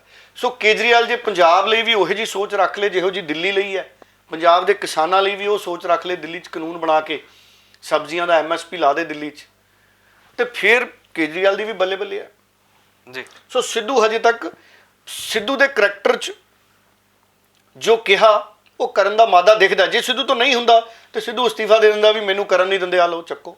ਜੀ, ਸਮਝੌਤਾ ਨਹੀਂ ਕਰਦਾ ਸਿੱਧੂ, ਸਮਝੌਤਾਵਾਦੀ ਨਹੀਂ ਹੈ ਜੀ। ਡੱਲਾ ਸਾਹਿਬ, ਇੱਕ ਨਵਜੋਤ ਸਿੰਘ ਸਿੱਧੂ ਹੁਣਾਂ ਦੀ ਅੱਜ ਦੀ ਰੈਲੀ ਦੇ ਵਿੱਚ ਵੀ ਇੱਕ ਸ਼ਬਦ ਬਹੁਤ ਗੂੰਜਿਆ ਤੇ ਬੀਤੇ ਕਈ ਦਿਨਾਂ ਤੋਂ ਪੰਜਾਬ ਦੀ ਸਿਆਸਤ 'ਚ ਵੀ ਗੂੰਜਦਾ, ਖੁਦ ਮੁਖਤਿਆਰੀ। ਇਸ ਸ਼ਬਦ ਨੂੰ ਕਿਸ ਤਰ੍ਹਾਂ ਵੇਖ ਰਹੇ ਹੋ? ਕਿਉਂਕਿ ਇਹ ਲੰਬੇ ਸਮੇਂ ਤੋਂ ਚਾਹੇ ਸੁਖਪਾਲ ਸਿੰਘ ਖਹਿਰਾ ਨੇ, ਉਹ ਆਮ ਆਦਮੀ ਪਾਰਟੀ 'ਚੋਂ ਬਾਹਰ ਆਉਂਦੀ ਇਸ ਸ਼ਬਦ ਦੀ ਗੁਣਗਾਨ ਕਰਨ ਲੱਗੇ ਸੀ। ਅੱਜ ਨਵਜੋਤ ਸਿੰਘ ਸਿੱਧੂ ਦੀ ਰੈਲੀ 'ਚ ਵੀ ਇਹ ਬਹੁਤ ਦੇਖੋ, ਜਿਹੜਾ ਬੰਦਾ ਸੱਚਾ ਹੁੰਦਾ ਨਾ ਜੀ, ਉਹਦੇ ਕਿਰਦਾਰ ਨੂੰ ਜਿੰਨੇ ਮਰਜ਼ੀ ਢੰਗ ਤਰੀਕਿਆਂ ਦੇ ਨਾਲ ਤੁਸੀਂ ਵਿਚਾਰ ਲਓ। ਜੀ, ਸੱਚੇ ਬੰਦੇ ਨੂੰ ਜੋ ਮਰਜ਼ੀ ਕਹਿ ਲਓ, ਦਲੇਰ ਕਹਿ ਲਓ, ਹਿੰਮਤੀ ਕਹਿ ਲਓ, ਜੀ, ਹੈ ਜੀ। ਕਈ ਲੋਕ ਜਿਵੇਂ ਆਪਾਂ ਰੱਬ ਨੂੰ ਡਾਕਟਰ ਮੰਨਦੇ ਆ, ਕਿਸਾਨ ਨੂੰ ਰੱਬ ਮੰਨਦੇ ਆ ਵੀ ਇਹ ਅੰਨਦਾਤਾ ਹੈ, ਜੀ। ਸੱਚੇ ਬੰਦੇ ਨੂੰ ਵੀ ਲੋਕ ਸਹੁੰ ਖਾ ਲੈਂਦੇ ਵੀ ਮੈਂ ਉਹਦੀ ਸਹੁੰ ਖਾਨਾ, ਕਿਉਂਕਿ ਉਸ ਬੰਦੇ ਤੇ ਭਰੋਸਾ ਹੁੰਦਾ। ਖੁਦ ਮੁਖਤਿਆਰੀ ਦਾ ਮਤਲਬ ਮੇਰੀ ਨਜ਼ਰ 'ਚ ਇਹ ਹੈ, ਦੇਖੋ ਖੁਦ ਮੁਖਤਿਆਰੀ ਕੀ ਹੈ? ਆਤਮ ਨਿਰਭਰਤਾ ਹੀ ਖੁਦ ਮੁਖਤਿਆਰੀ ਹੈ ਜੀ। ਅਸੀਂ ਪੰਜਾਬ ਦੀ ਖੁਦ ਮੁਖਤਿਆਰੀ ਦਾ ਮਤਲਬ ਹੈ ਅਸੀਂ ਆਤਮ ਨਿਰਭਰ ਹੋ ਜਾਈਏ, ਜੀ। ਅਸੀਂ ਇਹਦੇ ਸਿਆਸੀ ਮਤਲਬਾਂ ਨੂੰ ਲਾਂਭੇ ਕਰੀਏ। ਖੁਦ ਮੁਖਤਿਆਰੀ ਦੇ ਸਿਆਸੀ ਮਤਲਬਾਂ ਨੇ ਵੀ ਬਹੁਤ ਉਲਝਾਹਟ ਪਾਈ ਆ, ਜਿਵੇਂ ਆ ਖੇਤੀ ਕਾਨੂੰਨਾਂ ਨੇ ਉਲਝਾਹਟ ਪਾਈ ਹੈ ਨਾ ਜੀ। ਉਹ BJP ਵਾਲੇ ਕਹੀ ਜਾਂਦੇ ਚੰਗੇ, ਬਾਕੀ ਸਾਰੇ ਕਹੀ ਜਾਂਦੇ ਨਹੀਂ ਚੰਗੇ, ਜੀ। ਕਿਸਾਨ ਕਹੀ ਜਾਂਦੇ ਨਹੀਂ ਚੰਗੇ, ਵਿਰੋਧੀ ਪਾਰਟੀਆਂ ਵਾਲੇ ਕਹੀ ਜਾਂਦੇ ਨਹੀਂ ਚੰਗੇ, BJP ਵਾਲੇ ਕਹਿੰਦੇ ਚੰਗੇ ਆ, ਕਿਸਾਨਾਂ ਨੂੰ ਗੁੰਮਰਾਹ ਕਰੀ ਜਾਂਦੇ ਕਹਿੰਦਾ ਵਿਰੋਧੀ ਪਾਰਟੀਆਂ ਵਾਲੇ। BJP ਵਾਲੇ ਇਹ ਮੰਨਣ ਨੂੰ ਤਿਆਰ ਨਹੀਂ ਵੀ ਕਿਸਾਨ ਧਰਨਾ ਲਾ ਰਹੇ ਨੇ, ਕਿਸਾਨਾਂ ਨੇ ਥਾਵਾਂ ਰੋਕੀਆਂ, ਉਹ ਕਹਿੰਦੇ ਇਹਦੇ ਪਿੱਛੇ ਪੋਲੀਟੀਕਲ ਲੋਕ ਨੇ, ਪੰਜਾਬ ਦੀ ਕਾਂਗਰਸ ਹੈ। ਜੀ। ਸੋ ਖੁਦ ਮੁਖਤਿਆਰੀ ਕੀ ਹੈ? ਖੁਦ ਮੁਖਤਿਆਰੀ ਆਤਮ ਨਿਰਭਰਤਾ ਹੈ ਕਿਸੇ ਵੀ ਸੂਬੇ ਦੀ। ਅਸੀਂ ਆਪਣੇ ਸੂਬੇ ਨੂੰ ਆਤਮ ਨਿਰਭਰ ਬਣਾਈਏ। ਖੁਦ ਮੁਖਤਿਆਰੀ ਦਾ ਮਤਲਬ ਜਿਹੜਾ ਸਿੱਧੂ ਦਾ ਮਾਡਲ ਵੀ ਮੈਨੂੰ ਲੱਗਦਾ ਵੀ ਅਸੀਂ ਆਪਣੀਆਂ ਫਸਲਾਂ ਨੂੰ, ਆਪਣੀਆਂ ਜਿਨਸਾਂ ਨੂੰ, ਆਪਣੇ ਸੂਬੇ ਦੇ ਕਾਨੂੰਨ ਬਣਾ ਸਕਦੇ ਹਾਂ। ਆਪਾਂ ਵਿਧਾਨ ਸਭਾ ਜਿਹੜੀ ਹੈ ਸਿਰਫ ਸਸਤਾ ਭੋਜਨ ਖਾਣ ਲਈ ਥੋੜੀ ਬਣਾਈ ਹੈ ਕੰਟੀਨ ਦਾ, ਬਿਲਕੁਲ ਵੀ MLA ਨੂੰ ਉੱਥੇ ਸਸਤਾ ਭੋਜਨ ਮਿਲੂਗਾ, ਚਾਹ ਸਸਤੀ ਮਿਲੂਗੀ, ਜੀ, ਹੈ ਜੀ, ਵੀ ਉੱਥੇ ਇਹਨਾਂ ਨੂੰ ਇੱਕ ਇੱਕ ਦਫ਼ਤਰ ਦੇ ਦਿਓ ਵਿਧਾਨ ਸਭਾ 'ਚ ਜਿੱਥੇ ਇਹ ਆਪਣੇ ਵਿਧਾਇਕ ਦਲ ਦੀ ਮੀਟਿੰਗ ਕਰਨ। ਆਪਾਂ ਕਾਨੂੰਨ ਬਣਾਉਣ ਲਈ ਵਿਧਾਨ ਸਭਾ ਰੱਖੀ ਹੈ। ਸਾਡਾ ਸੰਵਿਧਾਨ ਸਾਨੂੰ ਵਿਧਾਨ ਸਭਾ 'ਚ ਆਪਣੇ ਸੂਬੇ ਦੇ ਹੱਕ ਦੇ ਕਾਨੂੰਨ ਬਣਾਉਣ ਦੀ ਆਜ਼ਾਦੀ ਦਿੰਦਾ ਹੈ। ਜੀ। ਇਹੀ ਖੁਦ ਮੁਖਤਿਆਰੀ ਹੈ, ਪਰ ਅਸੀਂ ਆਪਣੀ ਖੁਦ ਮੁਖਤਿਆਰੀ ਦਾ ਖੁਦ ਫਾਇਦਾ ਨਹੀਂ ਚੱਕ ਰਹੇ। ਬਿਲਕੁਲ ਸਾਨੂੰ ਖੁਦ ਮੁਖਤਿਆਰੀ ਦੀ ਤਾਕਤ ਸੰਵਿਧਾਨ ਨੇ ਦਿੱਤੀ ਹੈ, ਅਸੀਂ ਫੈਸਲੇ ਨਹੀਂ ਕਰਦੇ। ਜੀ। ਪੰਜਾਬ ਨੂੰ ਕਿਹੜਾ ਚੈਲੰਜ ਕਰ ਜੂ ਜੀ ਅਸੀਂ ਆਪਣੇ ਖੇਤੀ ਕਾਨੂੰਨ ਬਣਾ ਲਈਏ? ਕੇਂਦਰ ਦਾ ਖੇਤੀ ਕਾਨੂੰਨ ਮੁਲਕ 'ਚ ਲਾਗੂ ਹੋਣਾ, ਪਰ ਅਸੀਂ ਆਪਣੇ ਸੂਬੇ ਦੇ ਆਪਣੇ ਕਾਨੂੰਨ ਬਣਾ ਸਕਦੇ ਹਾਂ, ਜਿਹਦੇ ਲਈ ਸਾਨੂੰ ਸਿਰਫ ਜਿਹਦੇ ਤੇ ਗਵਰਨਰ ਨੂੰ ਦਸਤਖਤ ਕਰਨੇ ਪੈਣਗੇ। ਹੁਣ ਕੇਰਲਾ ਨੇ ਸਬਜ਼ੀਆਂ ਦਾ ਕਾਨੂੰਨ ਬਣਾਇਆ, ਕੇਰਲਾ ਦੇ ਗਵਰਨਰ ਨੇ ਦਸਤਖਤ ਕਰਤੇ। ਬਿਲਕੁਲ ਹੈ ਜੀ। ਜੀ। ਸੋ ਅਸੀਂ ਆਪਣੇ ਕਾਨੂੰਨ ਬਣਾਈਏ, ਇਹੀ ਖੁਦ ਮੁਖਤਿਆਰੀ ਹੈ। ਅਸੀਂ ਝੋਨਾ ਆਪਣੀ ਮਰਜ਼ੀ ਨਾਲ ਬੀਜੀਏ, ਕਿੰਨਾ ਕੁ ਬੀਜਣਾ ਅਸੀਂ ਤੈਅ ਕਰੀਏ। ਜੀ। ਖੇਤੀ ਕਾਨੂੰਨ ਸਾਡੇ ਸੂਬੇ ਦੇ ਬਣੇ ਹੋਣ। ਅਸੀਂ ਇੱਥੋਂ ਤੱਕ ਕਾਨੂੰਨ ਬਣਾ ਸਕਦੇ ਹਾਂ ਕਿ ਅਗਰ ਪੰਜਾਬ ਤੋਂ ਬਾਹਰੋਂ ਕੋਈ ਵੀ ਸਾਡੀ ਜਿੰਸ ਖਰੀਦਣ ਆਉਂਦਾ ਹੈ ਜੀ, ਤਾਂ ਸਾਡਾ ਸੂਬਾ ਆਪ ਮੁੱਲ ਤੈਅ ਕਰੇਗਾ। ਪੰਜਾਬ ਦੀ ਸਰਕਾਰ ਵੀ ਮੁੱਲ ਐਲਾਨ ਸਕਦੀ ਹੈ MSP ਕਾਨੂੰਨ ਬਣਾ ਕੇ, ਵੀ ਅਸੀਂ ਆਪਣੇ ਝੋਨੇ ਤੇ MSP ਲਾਤੀ, ਦੁਨੀਆ 'ਚ ਕਿਸੇ ਨੂੰ ਵੀ ਪੰਜਾਬ ਦਾ ਝੋਨਾ ਚਾਹੀਦਾ ਹੈ ਤੇ ਆਹ ਘੱਟੋ ਘੱਟ ਮੁੱਲ ਹੈ। ਪੰਜਾਬ 'ਚ ਇਸ ਮੁੱਲ ਤੋਂ ਘੱਟ ਝੋਨਾ ਨਹੀਂ ਵਿਕ ਸਕਦਾ। ਕਾਨੂੰਨ ਬਣਾ ਦੇਣ ਸੂਬੇ ਦਾ। ਜੀ। ਉਹ ਕਦੋਂ ਬਣੂਗਾ? ਜਦੋਂ ਅਸੀਂ ਆਪਣੀਆਂ ਫਲਾਂ ਦੀ, ਆਪਣੀਆਂ ਸਬਜ਼ੀਆਂ ਦੀ ਅਸੀਂ ਵਧੀਆ ਤਰੀਕੇ ਨਾਲ ਵੰਡ ਕਰ ਲਾਂਗੇ। ਦੇਖੋ 3 ਹਿੱਸਿਆਂ 'ਚ ਅਸੀਂ ਪੰਜਾਬ ਨੂੰ ਵੰਡ ਲਈਏ, ਮਾਝਾ, ਮਾਲਵਾ ਤੇ ਦੁਆਬਾ। ਜੀ। ਮਾਝਾ, ਮਾਲਵਾ ਤੇ ਦੁਆਬਾ। ਕਾਨੂੰਨ ਬਣੇ ਪੰਜਾਬ 'ਚ, ਮਾਹਰਾਂ ਦੀ ਕਮੇਟੀ ਬਣੇ, ਉਹ ਸਿਫਾਰਿਸ਼ ਕਰੇ ਕਿ ਮਾਝੇ 'ਚ ਕਿਹੜੀ ਖੇਤੀ ਹੋਵੇ, ਮਾਲਵੇ 'ਚ ਕਿਹੜੀ ਹੋਵੇ, ਦੁਆਬੇ 'ਚ ਕਿਹੜੀ ਹੋਵੇ, ਤੇ ਸਾਡੀ ਸਰਕਾਰ ਤੈਅ ਕਰੇ, ਕਿਸਾਨਾਂ ਨੂੰ ਟੀਚਾ ਦੇਵੇ ਕਿ ਮਾਲਵੇ ਦੇ ਕਿਸਾਨ ਆਹ ਫਸਲਾਂ ਬੀਜਣ। ਔਰ ਮਾਰਕੀਟਿੰਗ ਦਾ ਪ੍ਰਬੰਧ ਸਾਡਾ ਇੱਕ ਮੰਤਰਾਲਾ ਬਣੇ ਪੰਜਾਬ 'ਚ, ਇੱਕ ਮੰਤਰੀ ਬਣੇ ਸਾਡੇ ਪੰਜਾਬ 'ਚ, ਜਿਹੜਾ ਖੇਤੀਬਾੜੀ ਮੰਤਰੀ ਹੈ ਨਾ, ਉਹ ਖੇਤੀਬਾੜੀ ਮੰਤਰੀ ਹਕੀਕਤ ਦੇ ਵਿੱਚ ਕੰਮ ਕਰੇ। ਮਾਰਕੀਟਿੰਗ ਦੀ ਟੀਮ ਹੋਵੇ। ਜਿਵੇਂ ਮੈਂ ਕੱਲ ਵੀ ਕਿਹਾ ਸੀ ਕਿ ਪ੍ਰਾਈਵੇਟ ਕੰਪਨੀਆਂ ਵਾਲੇ ਗੰਜਿਆਂ ਨੂੰ, ਮੇਰੇ ਵਰਗੇ ਬਿਨਾਂ ਬਾਲਾਂ ਵਾਲੇ ਨੂੰ ਕੰਘੀ ਵੇਚ ਆਉਂਦੇ। ਬਿਲਕੁਲ। ਕਹਾਵਤ ਹੈ, ਭਾਵ ਕਿ ਤੁਸੀਂ ਇੰਨੇ ਨਿਪੁੰਨ ਹੋ ਮਾਰਕੀਟਿੰਗ 'ਚ। ਜੀ। ਸਾਨੂੰ ਉਹੇ ਜੇ ਸਾਡੇ ਕਿੰਨੇ ਇੰਜੀਨੀਅਰ ਪੜ੍ਹੇ ਲਿਖੇ ਕੈਨੇਡਾ 'ਚ ਪੜ੍ਹਦੇ ਆ ਮੁੰਡੇ, ਆਪਾਂ ਮੁੜੇ ਆਉਣੇ। ਬਿਲਕੁਲ। ਇੱਕ ਮੰਤਰਾਲਾ ਬਣੇ ਜਿਹਦੇ ਵਿੱਚ ਫਸਲਾਂ ਦਾ ਪ੍ਰਬੰਧ ਹੋਵੇ ਵੀ ਅਸੀਂ ਮਾਲਵੇ ਦੀ ਫਸਲ ਨੂੰ ਕਿਵੇਂ ਬੀਜਣਾ। ਜੀ। ਹੁਣ ਸਰਕਾਰ ਨੇ ਕਾਨੂੰਨ ਬਣਾ ਕੇ ਖੋਲਤੀਆਂ ਮੰਡੀਆਂ, ਕਹਿੰਦੇ ਜੀ ਪ੍ਰਾਈਵੇਟ ਵਪਾਰੀ ਕਿਸਾਨਾਂ ਨਾਲ ਸਿੱਧੇ ਸਮਝੌਤੇ ਕਰ ਸਕਦੇ ਆ। ਉਹ ਵਪਾਰੀਆਂ ਨਾਲ, ਕਿਸਾਨਾਂ ਨਾਲ ਸਿੱਧੇ ਸਮਝੌਤੇ ਕਰਨ ਦੀ ਬਜਾਏ ਸੂਬਾ ਕਾਨੂੰਨ ਬਣਾਵੇ, ਉਹ ਵਪਾਰੀ ਸੂਬੇ ਨਾਲ ਸਮਝੌਤਾ ਕਰੇ ਪੰਜਾਬ ਦੀ ਸਰਕਾਰ ਨਾਲ। ਬਿਲਕੁਲ। ਕੋਈ ਦਿੱਲੀ ਦਾ ਵੱਡਾ ਗਰੁੱਪ ਹੈ, ਉਹ ਕਿਸਾਨ ਨਾਲ ਸਮਝੌਤਾ ਕਰਨ ਦੀ ਬਜਾਏ ਪੰਜਾਬ ਸਰਕਾਰ ਨਾਲ ਐਗਰੀਮੈਂਟ ਕਰੇ ਕਿ ਮੈਨੂੰ ਪੰਜਾਬ ਦੀ ਸਰਕਾਰ ਇੰਨਾ ਝੋਨਾ ਦੇਊਗੀ, ਤੇ ਪੰਜਾਬ ਦੀ ਸਰਕਾਰ ਅੱਗੇ ਕਿਸਾਨਾਂ ਨੂੰ ਟੀਚਾ ਦੇਵੇ। ਬਿਲਕੁਲ। ਗੱਲ ਤਾਂ ਇਹ ਹੈ ਕਿ ਅਸੀਂ ਸਿਰਫ ਪੰਜਾਬ ਦੀ ਸਰਕਾਰ ਇੱਕ ਜ਼ਰੀਆ ਬਣੇ। ਹਜੇ ਤੱਕ ਪੰਜਾਬ ਦੀ ਸਰਕਾਰ ਜ਼ਰੀਆ ਕਿਵੇਂ ਹੈ? ਪੰਜਾਬ ਦੀ ਸਰਕਾਰ ਕਹਿੰਦੀ ਹੈ ਵੀ ਸੈਂਟਰ ਕੈਸ਼ ਕ੍ਰੈਡਿਟ ਲਿਮਿਟ ਦੇ ਦੇ ਸਾਨੂੰ ਖਜ਼ਾਨੇ 'ਚੋਂ। ਉਹ ਹਰ ਸਾਲ ਸੈਂਟਰ ਵਾਲੇ ਕੈਸ਼ ਕ੍ਰੈਡਿਟ ਲਿਮਿਟ ਦੇ ਦਿੰਦੇ, ਆਪਾਂ ਝੋਨਾ ਚੁਕਾ ਦਿੰਦੇ ਆ। ਜਿਹੜਾ ਰੇਟ ਸਰਕਾਰ MSP ਲਾ ਦਿੰਦੀ ਹੈ, ਅਸੀਂ ਮੰਗ ਕਰਦੇ ਰਹਿੰਦੇ ਆ ਵੀ 100 ਰੁਪਇਆ ਬੋਨਸ ਦੇ ਦਿਓ ਜੀ, ਥੋੜਾ ਜਿਹਾ ਵਧਾ ਦਿਓ ਜੀ। ਸਾਡੇ ਅੰਦੋਲਨ ਚੱਲਦੇ ਰਹਿੰਦੇ ਆ। ਉਹ 50 ਰੁਪਏ ਬੋਨਸ ਦੇ ਦਿੰਦੇ, ਚੋਣਾਂ ਨੇੜੇ ਆਉਣ ਤੇ ਉਹ 200 ਰੁਪਏ ਬੋਨਸ ਦੇ ਦਿੰਦੇ ਆ। ਅਸੀਂ ਖੁਸ਼ ਹੋ ਜਾਂਦੇ ਆ ਵੀ MSP 200 ਰੁਪਏ ਵਧਾਤੀ ਜੀ ਸਰਕਾਰ ਨੇ। ਪੋਲੀਟੀਕਲ ਪਾਰਟੀਆਂ ਬਿਆਨ ਸ਼ੁਰੂ ਕਰ ਦਿੰਦੀਆਂ ਵੀ ਦੇਖੋ ਜੀ ਸਾਡੇ ਇਸ ਲੀਡਰ ਨੇ, ਸਰਕਾਰ ਨੇ 200 ਰੁਪਏ MSP ਦਿੱਤੀ, ਜਦ ਕਿ ਉਹ ਕਿਸਾਨਾਂ ਦਾ ਹੀ ਹੱਕ ਹੁੰਦਾ। ਬਿਲਕੁਲ ਹੈ ਜੀ। ਸੋ ਇਸ ਕਰਕੇ ਆਹੀ ਖੁਦ ਮੁਖਤਿਆਰੀ ਹੈ ਜੀ। ਅਸੀਂ ਆਹ ਕੁਛ ਕਰ ਲਿਆ, ਅਸੀਂ ਆਪਣੀ ਦੇਖੋ ਹੁਣ ਪ੍ਰਾਈਵੇਟ ਕੰਪਨੀ, ਮੈਂ 2 ਉਦਾਹਰਨਾਂ ਲੈਣਾ। ਪੰਜਾਬ 'ਚ ਵੱਡੀਆਂ ਵੱਡੀਆਂ ਟਰੈਕਟਰ ਕੰਪਨੀਆਂ ਨੇ ਜੀ। ਪੰਜਾਬ 'ਚ ਵੱਡੇ ਵੱਡੇ ਮੋਟਰਸਾਈਕਲ ਬਣਾਉਣ ਵਾਲੇ ਨੇ, ਸਾਈਕਲ ਬਣਾਉਣ ਵਾਲੇ ਨੇ ਜੀ। ਆਪਣੀ ਮਰਜ਼ੀ ਦੇ ਰੇਟ ਤੇ ਸਾਈਕਲ ਵੇਚਦੇ ਆ ਨਾ ਜੀ। ਬਿਲਕੁਲ। ਦੱਸੋ, ਅਸੀਂ ਸਵੈਟਰ, ਕੋਟ, ਕੋਟੀਆਂ, ਕੁੜਤੇ ਪਜਾਮੇ ਬਣਾਉਨੇ ਆ ਜੀ। ਦੁਕਾਨ ਵਾਲਾ ਆਪਣੀ ਮਰਜ਼ੀ ਦੇ ਰੇਟ ਨਾਲ ਵੇਚਦਾ ਨਾ ਜੀ, ਜੀ ਜਾਂ ਨਹੀਂ ਵੇਚਦਾ? ਬਿਲਕੁਲ। ਵੱਡੀਆਂ ਵੱਡੀਆਂ ਕੰਪਨੀਆਂ ਨੇ ਸਟicker ਲਾਏ ਹੁੰਦੇ ਵੀ ਇਹ 10,000 ਦਾ ਕੋਟ ਹੈ ਜੀ, 10% ਡਿਸਕਾਊਂਟ ਹੈ, ਲੈਣਾ ਲਓ, ਨਹੀਂ ਤਾਂ ਅਗਲੀ ਦੁਕਾਨ ਤੇ ਦੇਖੋ। ਅਗਲੀ ਦੁਕਾਨ ਤੇ ਵੱਖਰੀ ਤਰ੍ਹਾਂ ਦਾ ਸਟicker ਹੋਊ, ਵੱਖਰੀ ਤਰ੍ਹਾਂ ਦਾ ਮਾਲ ਹੋਊ। ਸੋ ਇਸ ਕਰਕੇ ਇਹੀ ਚੀਜ਼ ਅਗਰ ਸਾਡੀ ਸਰਕਾਰ ਮੀਡੀਓਕਰ ਵਿੱਚ ਮੀਡੀਏਸ਼ਨ ਕਰਕੇ, ਵਿੱਚ ਰਾਬਤਾ ਬਣਾ ਕੇ, ਕਾਨੂੰਨ ਬਣਾ ਕੇ ਜੀ ਇਹ ਪ੍ਰਬੰਧ ਕਰਾ ਕੇ ਦੇਵੇ, ਪੰਜਾਬ ਦਾ ਝੋਨਾ ਵਿਕਣ ਤੋਂ ਪਹਿਲਾਂ ਆਰਡਰ ਆ ਜਾ ਕਰਨੇ ਸਰਕਾਰ ਕੋਲੇ। ਵੱਡੇ ਵੱਡੇ ਕਾਰਪੋਰੇਟ ਘਰਾਣਿਆਂ ਦੇ ਭਰੀ ਚਲੋ ਉਹਨਾਂ ਨੂੰ ਕੋ ਆਪਣੇ ਗੋਦਾਮਾਂ 'ਚੋਂ, ਸਾਨੂੰ ਕੀ ਦਿੱਕਤ ਹੈ? ਬਿਲਕੁਲ। ਇਸੇ ਤਰ੍ਹਾਂ ਸਬਜ਼ੀਆਂ ਦੇ ਆਰਡਰ ਆ ਜਾਣੇ, ਫਲਾਂ ਦੇ ਆਰਡਰ ਆ ਜਾਣੇ। ਸਾਡਾ ਦੁੱਧ ਵੀ ਤਾਂ ਗਗਨ ਆਈ ਹੈ ਨਾ। ਬਿਲਕੁਲ। ਦੁੱਧ ਸਹਿਕਾਰੀ ਸਭਾਵਾਂ ਦੇ ਜ਼ਰੀਏ ਆ, ਮੈਂ ਤੁਹਾਡੇ ਲੁਧਿਆਣੇ ਦੇ ਮਿਲਕ ਪਲਾਂਟ ਦੀ ਗੱਲ ਕਰ ਲੈਣਾ ਜੀ। ਹੁਣ ਸਾਰੇ ਜ਼ਿਲ੍ਹੇ 'ਚੋਂ ਦੁੱਧ ਇਕੱਠਾ ਹੋ ਕੇ ਆਉਂਦਾ ਹੀ ਹੈ ਨਾ, ਪੰਜਾਬ ਦੇ ਕਿੰਨੇ ਹਿੱਸਿਆਂ 'ਚੋਂ। ਬਿਲਕੁਲ। ਪੈਕਟਾਂ 'ਚ ਪੈ ਗਏ, ਲੋਕ ਸਵੇਰ ਨੂੰ ਉਡੀਕਦੇ ਹੁੰਦੇ ਆ ਵੀ ਦੁੱਧ ਵਾਲਾ ਆਇਆ ਨਹੀਂ ਜੀ, ਜਾਂ ਦੁਕਾਨ ਤੋਂ ਲੈ ਕੇ ਆਉਂਦੇ ਆ, ਦੁਕਾਨਾਂ ਦੇ ਬਾਹਰ ਖੜੇ ਹੁੰਦੇ ਆ ਵੀ ਮੂੰਹ ਨੇਰੇ 5 ਵਜੇ ਗੱਡੀ ਆਉਂਦੀ ਆ, ਦੁੱਧ ਲਾ ਜਾਂਦੀ ਹੈ। ਬਿਲਕੁਲ। ਕਈਆਂ ਨੂੰ ਹੁੰਦਾ ਵੀ ਅਸੀਂ ਤਾਜ਼ਾ ਲੈਣਾ। ਬਿਲਕੁਲ। ਹਾਲਾਂਕਿ ਉਹ ਪੈਕਟ ਵਾਲਾ ਉਹਦੇ ਤੇ ਲਿਖਿਆ ਹੁੰਦਾ ਵੀ ਉਹ ਕਿੰਨੀ ਦੇਰ ਤੱਕ ਪੀ ਸਕਦੇ ਹੋ। ਡੱਲਾ ਸਾਹਿਬ, ਇੱਕ ਬਹੁਤ ਵੱਡਾ ਸਵਾਲ ਖੜਾ ਹੁੰਦਾ, ਬੀਤੇ ਦਿਨ ਹੀ ਸੁਨੀਲ ਜਾਖੜ ਹੋਣਾ ਦੇ ਵੱਲੋਂ ਐਲਾਨ ਕੀਤਾ ਗਿਆ ਹੈ ਕਿ ਹੁਣ ਦਿੱਲੀ ਦੇ ਵਿੱਚ ਇਸ ਤੋਂ ਬਾਅਦ ਰਿਲੇ ਧਰਨਾ ਸ਼ੁਰੂ ਹੋਵੇਗਾ, ਭਾਵ ਕਿ 4-4 MLA ਹਰ ਰੋਜ਼ ਡਿਊਟੀ ਬੰਨ੍ਹ ਕੇ ਉੱਥੇ ਧਰਨਾ ਦਿਆ ਕਰਨਗੇ। ਸਵਾਲ 2 ਵੱਡੇ ਖੜੇ ਹੁੰਦੇ ਨੇ ਕਿ ਇਸ ਧਰਨੇ ਦਾ ਐਲਾਨ ਉਸ ਧਰਨੇ ਤੋਂ ਬਾਅਦ ਕੀਤਾ ਗਿਆ ਜਦੋਂ ਬਹੁਤ ਉਮੀਦਾਂ ਸੀ ਕਿ ਰੋਜ਼ ਪੱਕੇ ਤੌਰ ਦੇ ਉੱਤੇ ਬੈਠ ਜਾਣਗੇ MLA, ਪਰ 2 ਘੰਟੇ ਤੋਂ ਬਾਅਦ ਹੀ ਉੱਠ ਕੇ ਆ ਗਏ। ਉਸ ਗਲਤੀ ਨੂੰ ਲੁਕਾਉਣ ਦੀ ਕੋਸ਼ਿਸ਼ ਹੈ ਕਿ ਸੱਚਮੁੱਚ ਅੱਗੇ ਜਾ ਕੇ ਧਰਨੇ ਦੇਣ ਦੀ ਕੋਈ ਵਿਉਂਤਬੰਦੀ ਸੀਗੀ ਪਹਿਲਾਂ ਇਹਨਾਂ ਦੀ? ਦੇਖੋ, ਮੈਨੂੰ ਇਹ ਲੱਗਦਾ ਹੈ ਕਿ ਕਿਉਂਕਿ ਦੀਵਾਲੀ ਦੇ ਤਿਉਹਾਰ ਨੇ ਜੀ, ਔਰ ਪੰਜਾਬ 'ਚ ਮਾਲ ਗੱਡੀਆਂ ਦਾ, ਰੇਲ ਗੱਡੀਆਂ ਦਾ ਵੀ ਰੇੜਕਾ ਹੈ, ਮੈਨੂੰ ਇਹ ਲੱਗਦਾ ਹੈ ਕਿ ਇਸੇ ਕਰਕੇ ਦੀਵਾਲੀ ਤੋਂ ਬਾਅਦ ਦਾ ਪ੍ਰੋਗਰਾਮ ਰੱਖਿਆ ਗਿਆ। ਕਿਉਂਕਿ ਜਿਹੜਾ ਕਿਸਾਨਾਂ ਦੀ ਮੰਗ ਹੈ ਨਾ, ਦੇਖੋ ਹਜੇ ਤੱਕ ਕੇਂਦਰ ਸਰਕਾਰ ਦਾ ਜੇ ਅਸੀਂ ਰਵੱਈਆ ਦੇਖੀਏ, ਕੋਈ ਸੰਕੇਤ ਨਹੀਂ ਹੈ ਕਿ ਕਿਸਾਨਾਂ ਦੇ ਨਾਲ ਉਹ ਗੱਲਬਾਤ ਕਰਨ ਲਈ ਤਿਆਰ ਹੁੰਦੇ ਨੇ, ਤਿਆਰ ਹੋਣ। ਹਜੇ ਕੋਈ ਅਜਿਹੇ ਸੰਕੇਤ ਨਹੀਂ ਹੈ। ਇਸ ਕਰਕੇ ਇਹ ਸੰਘਰਸ਼ ਮੈਨੂੰ ਲੱਗਦਾ ਖੇਤੀ ਕਾਨੂੰਨਾਂ ਦੇ ਸੰਬੰਧ 'ਚ ਲੰਬਾ ਚੱਲਣਾ ਹੈ। ਇਸੇ ਕਰਕੇ ਰਿਲੇ ਧਰਨਾ ਰੱਖਿਆ ਕਿ ਅਸੀਂ ਦੀਵਾਲੀ ਤੋਂ ਬਾਅਦ ਰਿਲੇ ਧਰਨਾ ਬਦਲ ਕੇ ਲੀਡਰ ਜੰਤਰ ਮੰਤਰ ਤੇ ਧਰਨੇ 'ਚ ਬੈਠਿਆ ਕਰਨਗੇ।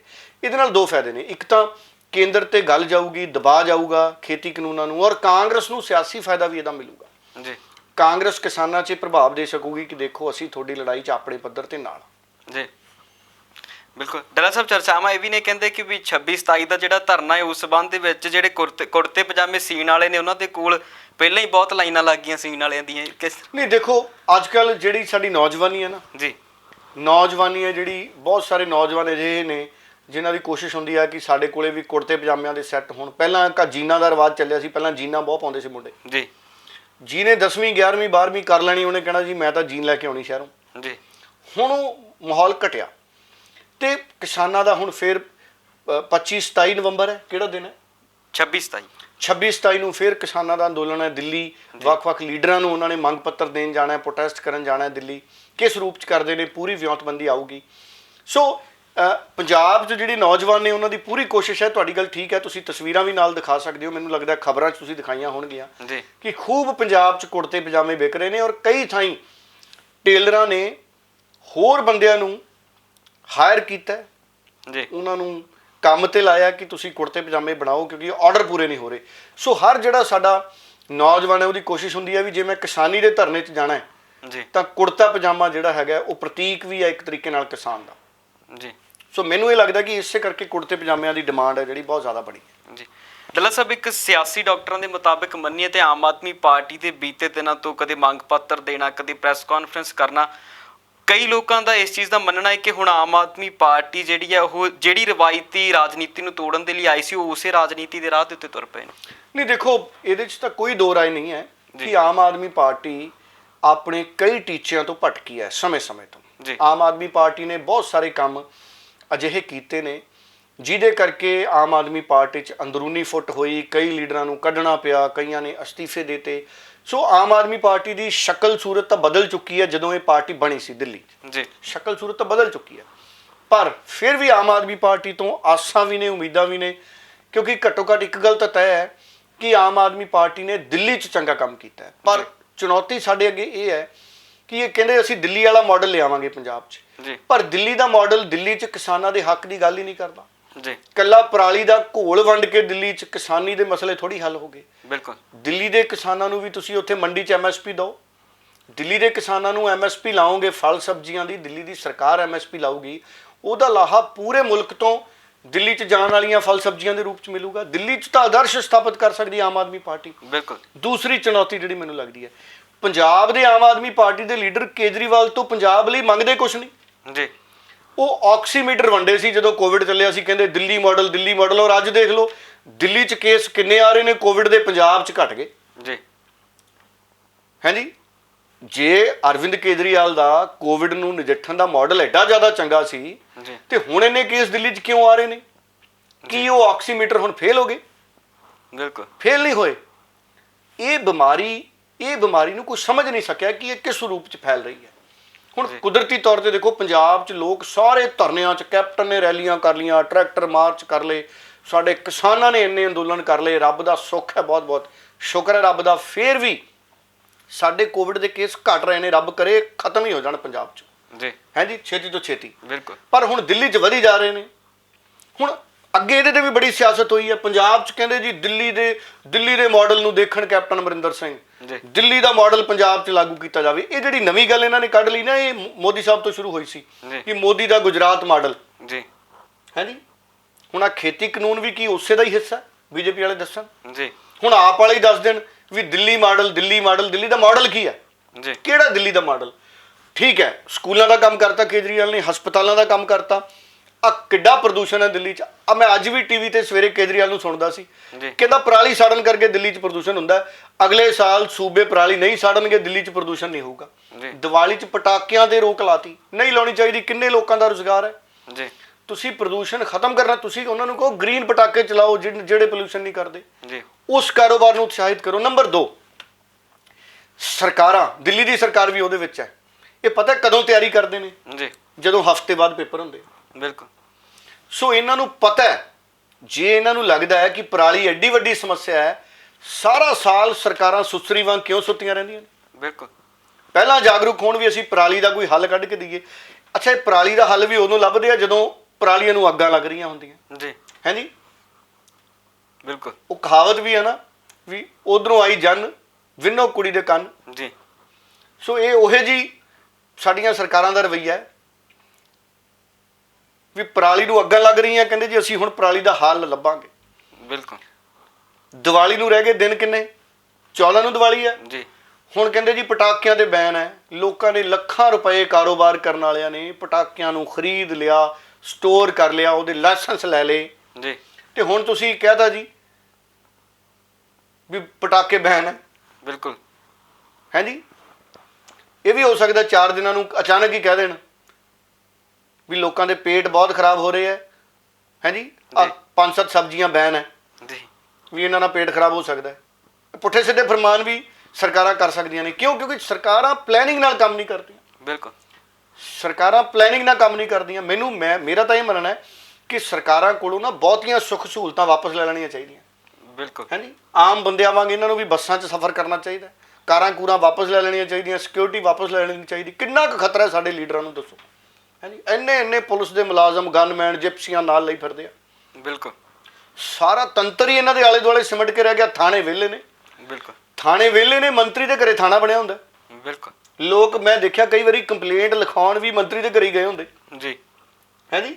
ਅਕਸਰ ਉਹ ਕਹਿੰਦਾ ਐਸਐਚਓ ਉੱਥੇ ਹੀ ਮਿਲਦਾ ਜੀ। ਜਦੋਂ ਮੰਤਰੀ ਜੀ ਆਏ ਹੁਣ ਐਸਐਚਓ ਸਾਹਿਬ ਉੱਥੇ ਹੀ ਹੁੰਦੇ। ਜੀ। ਹੁਣ ਐਸਐਚਓ ਲੱਖ ਇਮਾਨਦਾਰ ਹੋਵੇ, ਲੱਖ ਕੰਮ ਕਰਨ ਵਾਲਾ ਹੋਵੇ, ਜਦੋਂ ਹੁਕਮ ਹੋ ਗਿਆ ਮੰਤਰੀ ਦਾ ਉਹਨੂੰ ਤਾਂ ਜਾਣਾ ਹੀ ਪੈਣਾ ਨਾ। ਬਿਲਕੁਲ।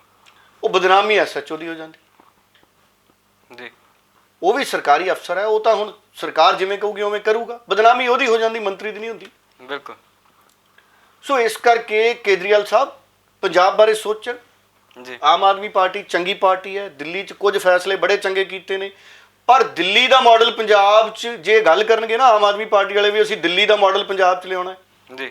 ਇਹਨਾਂ ਨੂੰ ਕਹਿਣਾ ਦੱਸੋ ਕੋਵਿਡ ਨਾਲ ਨਜਿੱਠਣ ਲਈ ਤੁਹਾਡਾ ਮਾਡਲ ਕਿਹੜਾ? 3 ਵਾਰ ਫੈਲ ਗਿਆ ਤੁਹਾਡੇ ਐਡਾ। ਜੀ। ਬਿਲਕੁਲ। ਮਜੀਠੀਆ ਸਾਹਿਬ ਨੇ ਤਾਂ ਅਸਤੀਫਾ ਵੀ ਮੰਗ ਲਿਆ ਕੋਵਿਡ ਵਾਲੇ ਮਸਲੇ ਤੇ। ਮੈਂ ਉਹੀ ਕਹਿੰਦਾ, ਪਰ ਗੱਲ ਇਹ ਹੈ ਨਾ, ਇਹ ਸਿਆਸਤ ਹੈ ਵੀ ਕੈਪਟਨ ਅਮਰਿੰਦਰ ਦਿੱਲੀ ਦਾ ਮਾਡਲ ਲਾਗੂ ਕਰਨ ਕੋਵਿਡ ਤੇ। ਜੀ। ਕੀ ਹੁਣ ਵੀ ਕਹਿਣਗੇ ਆਮ ਆਦਮੀ ਪਾਰਟੀ ਵਾਲੇ ਵੀ ਕੈਪਟਨ ਅਮਰਿੰਦਰ ਦਿੱਲੀ ਦਾ ਮਾਡਲ ਲਾਗੂ ਕਰਨ ਕੋਵਿਡ ਦਾ? ਜੀ। ਹੈ ਜੀ। ਹੁਣ ਇਹਨਾਂ ਨੂੰ ਕੇਜਰੀਵਾਲ ਨੂੰ ਕਹਿਣਾ ਚਾਹੀਦਾ ਕਿ ਪੰਜਾਬ ਵਾਲਾ ਮਾਡਲ ਲਾਗੂ ਕਰੋ। ਜੀ। ਅਸਲ 'ਚ ਮਾਡਲ ਕੁਝ ਨਹੀਂ ਹੁੰਦੇ, ਇਹ ਕੁਦਰਤੀ ਤੌਰ ਤੇ ਪ੍ਰਕਿਰਿਆਵਾਂ ਹੁੰਦੀਆਂ ਨੇ। ਹੁਣ ਪੰਜਾਬ 'ਚ ਰੱਬ ਦਾ ਸੁੱਖ ਹੈ, ਕੋਵਿਡ ਘਟ ਗਿਆ। ਜੀ। ਇਹੀ ਚੀਜ਼ਾਂ ਨੇ। ਜੀ। ਇਹੀ ਚੀਜ਼ਾਂ ਨੇ। ਸੋ ਆਮ ਆਦਮੀ ਪਾਰਟੀ ਨੂੰ ਬਹੁਤ ਸਾਰੀਆਂ ਜਿਹੜੀਆਂ ਚੀਜ਼ਾਂ ਨੇ ਪੰਜਾਬ ਦੇ ਹੱਕ ਦੀਆਂ, ਉਹ ਕੇਜਰੀਵਾਲ ਤੋਂ ਮੰਗਣੀਆਂ ਚਾਹੀਦੀਆਂ ਨੇ। ਕੇਜਰੀਵਾਲ ਉਹਨਾਂ ਚੀਜ਼, ਪੰਜਾਬ ਦਾ ਮਾਡਲ ਅਸੀਂ ਕਵਾਂਗੇ ਦਿੱਲੀ ਦਾ ਮਾਡਲ ਪੰਜਾਬ ਲਿਆਓ। ਕੇਜਰੀਵਾਲ ਸਬਜ਼ੀਆਂ ਦੇ ਐਮਐਸਪੀ ਲਾ ਦੇ ਉੱਥੇ। ਬਿਲਕੁਲ। ਕਾਨੂੰਨ ਬਣਾ ਦੇ ਦਿੱਲੀ ਦਾ ਆਪਣਾ ਐਮਐਸਪੀ ਦਾ, ਫਲ ਸਬਜ਼ੀਆਂ ਦਾ। ਫਿਰ ਅਸੀਂ ਕਵਾਂਗੇ ਕੈਪਟਨ ਅਮਰਿੰਦਰ ਸਾਹਿਬ ਦਿੱਲੀ ਦਾ ਮਾਡਲ ਲਿਆਓ। ਅੱਜ ਅਸੀਂ ਕਹਿੰਦੇ ਹਾਂ ਕੇਰਲ ਦਾ ਮਾਡਲ ਲਿਆਓ, ਕਿਉਂਕਿ ਕੇਰਲ ਨੇ ਫਲ ਸਬਜ਼ੀਆਂ ਬਣਾਤੀਆਂ। ਬਿਲਕੁਲ। ਹੁਣ ਆਪ ਵਾਲੇ ਪੰਜਾਬ ਦੇ ਹੱਕ ਦੀ ਮੰਗ ਦਿੱਲੀ ਤੋਂ ਕਰਨ, ਕੇਜਰੀਵਾਲ ਤੋਂ ਮੰਗਣ ਪੈਕੇਜ ਵੀ ਮੋਦੀ ਸਾਹਿਬ ਤਾਂ ਦੇ ਨਹੀਂ ਰਹੇ ਬੋਨਸ ਪੰਜਾਬ ਦੇ ਕਿਸਾਨਾਂ ਨੂੰ। ਜੇ ਕੇਜਰੀਵਾਲ ਨੂੰ ਜ਼ਿਆਦਾ ਹੀ ਲੱਗਦਾ ਕਿ ਪੰਜਾਬ ਦੀ ਪਰਾਲੀ ਕਰਕੇ ਦਿੱਲੀ 'ਚ ਪ੍ਰਦੂਸ਼ਣ ਹੈ, ਤੇ 10-15 ਹਜ਼ਾਰ ਕਰੋੜ ਦੇ ਦੇ ਕੇਜਰੀਵਾਲ ਦਿੱਲੀ ਦੇ ਲੋਕਾਂ ਖਾਤਰ ਪੰਜਾਬ ਨੂੰ। ਬਿਲਕੁਲ। ਹੈ ਜੀ। ਔਰ ਦਿੱਲੀ 'ਚ ਜਿਹੜਾ ਇਹ ਪੈਸਾ ਇਕੱਠਾ ਹੋਇਆ ਨਾ ਖਜ਼ਾਨੇ 'ਚ, ਇਹਦਾ ਬਹੁਤ ਵੱਡਾ ਹਿੱਸਾ ਪੰਜਾਬੀਆਂ ਨੇ ਵੀ ਦਿੱਤੇ ਹੋਣੇ ਟੈਕਸਾਂ ਦੇ ਰੂਪ 'ਚ। ਬਹੁਤ ਪੰਜਾਬੀ ਦਿੱਲੀ ਜਾਂਦੇ ਨੇ। ਆ ਦਿੱਲੀ ਤੱਕ ਪੰਜਾਬੀਆਂ ਦੀ ਪਕੜ ਹੈ। ਦਿੱਲੀ 'ਚ ਵੀ ਪੰਜਾਬੀ ਬਹੁਤ ਨੇ ਖੈਰ। ਬਿਲਕੁਲ। ਸੋ ਇਸ ਕਰਕੇ ਮੈਨੂੰ ਇਹ ਲੱਗਦਾ ਕਿ ਆਮ ਆਦਮੀ ਪਾਰਟੀ ਨੂੰ, ਚੰਗੀ ਪਾਰਟੀ ਹੈ, ਉਮੀਦਾਂ ਬਹੁਤ ਨੇ, ਪਰ ਉਮੀਦਾਂ ਤੇ ਪੂਰਾ ਉਤਰਨਾ ਪੈਣਾ। ਸਾਰਾ ਸਾਲ ਪੜ੍ਹਨਾ ਪੈਂਦਾ ਪਾਸ ਹੋਣ ਲਈ। ਅੱਜ ਕੱਲ੍ਹ ਪੜ੍ਹਾਈ ਇਹੋ ਜਿਹੀ ਹੋ ਗਈ। ਅੱਜ ਕੱਲ੍ਹ ਤਾਂ WhatsApp ਤੇ ਹੀ ਹੋਮਵਰਕ ਕਰਕੇ ਦੇਣਾ ਪੈਂਦਾ। ਮੈਂ ਦੇਖਦਾ ਛੋਟੇ ਜਵਾਕ 5-5, 6-6 ਸਾਲ ਦੇ। ਜੀ। ਹੈ ਨੀ। ਉਹ ਮੋਬਾਈਲ 'ਚ ਐਂ ਬੜੇ ਹੁੰਦੇ ਆ, ਸਾਨੂੰ ਲੱਗਦਾ ਸ਼ਾਇਦ ਵੀਡੀਓ ਗੇਮ ਦੇਖਦੇ ਆ। ਉਹ ਟੀਚਰ ਨੇ ਉਹਨੂੰ ਭੇਜਿਆ ਹੁੰਦਾ ਕੁਐਸਚਨ ਆਨਸਰ ਲਿਖ ਕੇ, ਜੀ, ਹੋਮਵਰਕ।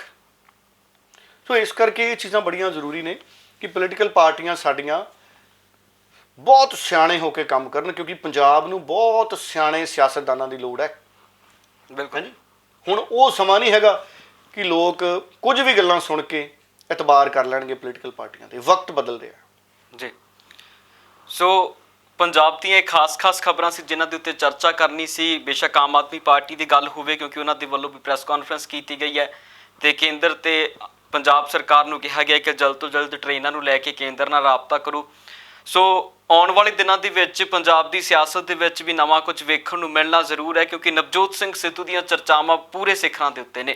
ਜੇਕਰ ਨਵਜੋਤ ਸਿੰਘ ਸਿੱਧੂ ਦੇ ਹੱਥ ਪ੍ਰਧਾਨਗੀ ਆਉਂਦੀ ਹੈ, ਡਿਪਟੀ ਸੀਐਮ ਦਾ ਅਹੁਦਾ ਆਉਂਦਾ, ਤਾਂ ਪੰਜਾਬ ਦੀ ਸਿਆਸਤ ਦੇ ਵਿੱਚ ਇੱਕੋ ਲਖਤ ਨਵਾਂ ਪੈਂਤੜਾ ਵੇਖਣ ਨੂੰ ਮਿਲੂਗਾ। ਸੋ ਇਹਨਾਂ ਸਾਰੀਆਂ ਖਬਰਾਂ ਦੇ ਉੱਤੇ ਚਰਚਾ ਇਸੇ ਤਰ੍ਹਾਂ ਜਾਰੀ ਰੱਖਾਂਗੇ ਤੇ ਆਉਣ ਵਾਲੇ ਦਿਨਾਂ ਦੀ ਸਿਆਸਤ ਦੀ ਛਾਣਬੀਣ ਇਸੇ ਤਰ੍ਹਾਂ ਕਰਦੇ ਰਹਾਂਗੇ। ਡੱਲਾ ਸਾਹਿਬ ਬਹੁਤ ਬਹੁਤ ਧੰਨਵਾਦ ਜੀ। ਬਹੁਤ ਧੰਨਵਾਦ। ਤੁਸੀਂ ਸ਼ੁਰੂ 'ਚ ਕਿਹਾ ਸੀ ਨਵਜੋਤ ਸਿੰਘ ਸਿੱਧੂ ਦੇ ਸਿੰਹਾਸਨ ਦੀ ਤਿਆਰੀ ਹੈ, ਪਰ ਮੈਨੂੰ ਇਹ ਲੱਗਦਾ ਕਿ ਕਾਂਗਰਸ ਪਾਰਟੀ 'ਚ ਅਗਰ ਫੇਰ ਬਦਲ ਹੁੰਦਾ ਹੈ 3 ਨਵੰਬਰ ਤੋਂ ਪਹਿਲਾਂ, ਕਿਉਂਕਿ ਹਰੀਸ਼ ਰਾਵਤ ਨੇ ਕਿਹਾ ਸੀ, ਸੋ ਆਸ ਕਰਦੇ ਹਾਂ ਕਿ ਦੀਵਾਲੀ ਤੋਂ ਪਹਿਲਾਂ, ਮੈਨੂੰ ਲੱਗਦਾ ਹੈ ਦੀਵਾਲੀ ਤੋਂ ਪਹਿਲਾਂ ਪੰਜਾਬ ਦੇ ਵਿੱਚ ਕਾਂਗਰਸ ਦੇ ਮੰਤਰੀ ਮੰਡਲ 'ਚ ਵੀ ਫੇਰ ਬਦਲ ਹੋ ਸਕਦਾ ਹੈ। ਲੱਗਦਾ ਹੈ, ਹੋ ਸਕਦਾ ਹੈ ਨਾ ਕਰਨ ਕੈਪਟਨ ਅਮਰਿੰਦਰ ਸਿੰਘ, ਜਾਂ ਹੋ ਸਕਦਾ ਹੈ ਦੀਵਾਲੀ ਤੋਂ ਬਾਅਦ ਕਰਨ, ਪਰ ਹਰੀਸ਼ ਰਾਵਤ ਨੇ ਜਿਹੜਾ ਉਹ ਬਿਆਨ ਦਿੱਤਾ ਸੀ ਕਿ 30 ਨਵੰਬਰ ਤੋਂ ਪਹਿਲਾਂ ਅਸੀਂ ਪੰਜਾਬ ਪ੍ਰਦੇਸ਼ ਕਾਂਗਰਸ ਕਮੇਟੀ 'ਚ ਬਦਲਾਅ ਕਰ ਦਾਂਗੇ, ਉਸ ਬਿਆਨ ਤੋਂ ਲੱਗਦਾ ਸੀ ਕਿ ਕੁਝ ਅਹੁਦੇ ਬਦਲੇ ਜਾਣਗੇ, ਕੁਝ ਨਵੇਂ ਚਿਹਰਿਆਂ ਨੂੰ ਪੰਜਾਬ 'ਚ ਮੰਤਰੀ ਬਣਾਇਆ ਜਾ ਸਕਦਾ ਹੈ, ਕੁਝ ਨਵੇਂ ਚਿਹਰਿਆਂ ਨੂੰ ਕਿਹਨਾਂ ਨੂੰ ਬਣਾਇਆ ਜਾ ਸਕਦਾ ਮੈਂ ਉਹਨਾਂ ਦਾ ਵੀ ਜ਼ਿਕਰ ਆਉਂਦੇ ਪ੍ਰੋਗਰਾਮਾਂ 'ਚ ਕਰੂੰਗਾ। ਪਰ ਮੰਤਰੀ ਮੰਡਲ 'ਚ ਫੇਰ ਬਦਲ ਹੋ ਸਕਦਾ ਹੈ, ਚਿਹਰੇ ਬਦਲ ਸਕਦੇ ਨੇ, ਸਿੱਧੂ ਨੂੰ ਡਿਪਟੀ ਮੁੱਖ ਮੰਤਰੀ ਵੀ ਆਫਰ ਕੀਤਾ ਜਾ ਸਕਦਾ ਹੈ ਜਾਂ ਪ੍ਰਧਾਨਗੀ। ਅਗਰ ਦੋਨਾਂ 'ਚੋਂ ਕਿਸੇ ਇੱਕ ਬਾਰੇ ਪੁੱਛਿਆ ਜਾਊਗਾ, ਮੈਨੂੰ ਲੱਗਦਾ ਕਿ ਸਿੱਧੂ ਪ੍ਰਧਾਨਗੀ ਚੁਣਨਗੇ।